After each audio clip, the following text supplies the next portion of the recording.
Hi, my name is Omar Solis Acuna, and here's my native SOAR story. Coming in, I didn't know what to expect. I heard native SOAR from others, but not the content of it. When it came to registering for classes, I took a chance and signed up for it. A decision that would soon be filled with irreplaceable memories.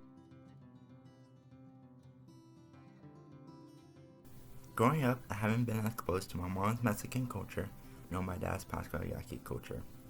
Guadalupe, Arizona was my second home as a child. Just towns not from Phoenix, most folks from Phoenix know as being down the street of the mall, Arizona Mills. However, this town is the center of Pascual tribe culture and resilience.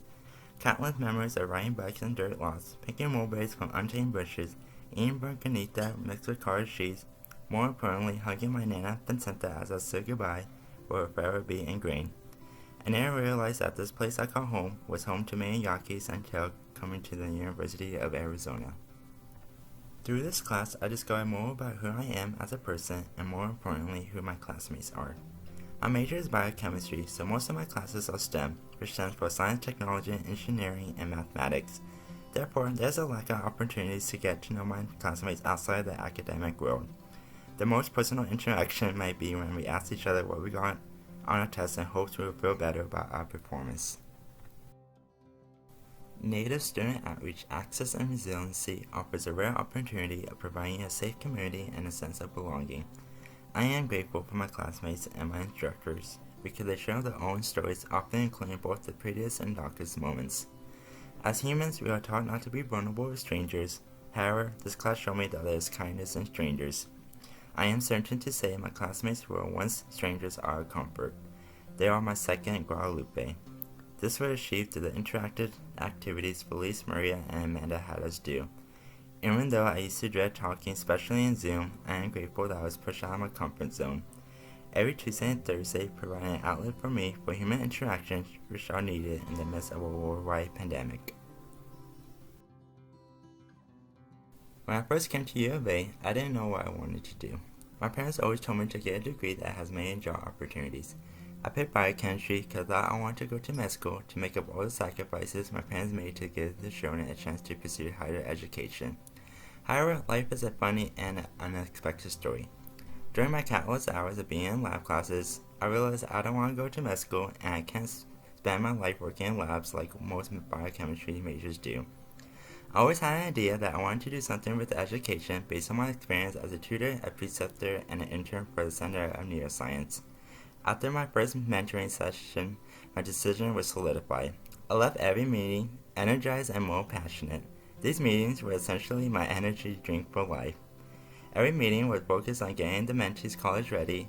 For instance, my mentees and I explored study tips. So a lot of times, when you take exam, I know for me, I get really super nervous before the test, thinking about all the possibilities. But something I like to do, it's called the superhero pose. Let me stand. I guess I'll stand up for it. But essentially, you just stand like this, like a superhero. From these meetings, I learned I want to be an educator. Teachers do not make that much money, expressed my mom as I told her my decision. To me, it's not about the wealth, however, the opportunity I have to make an impact on students. Sorry, Mom. This year taught us that despite the social movements such as Black Lives Matter, there's a lot of progress that must be made. One of the changes is increasing the population of Indigenous students pursuing higher education. We have the power to change the narrative.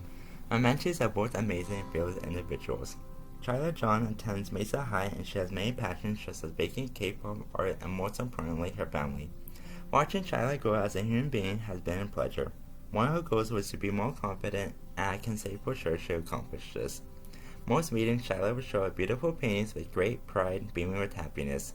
My other mentee is Autumn Max. She attends Flagstaff High. Autumn is very outgoing because right from the get-go she was asking both Chyla and I questions.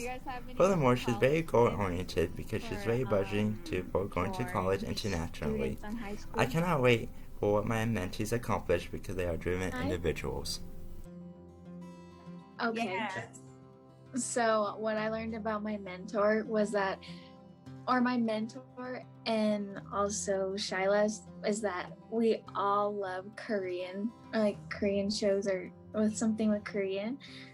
And it's so cool how we have like so much in common. When I was their age, I never thought about finding more resources for higher education.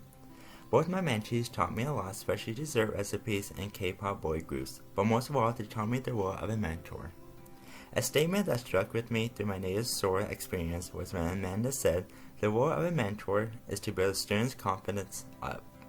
For certain, Felice, Maria, and Amanda accomplished this with me. Because of this class, I became more confident in myself and ultimately my future. I am determined to carry this message as an educator onto the next generation of students because they are the future and a reflection of humanity.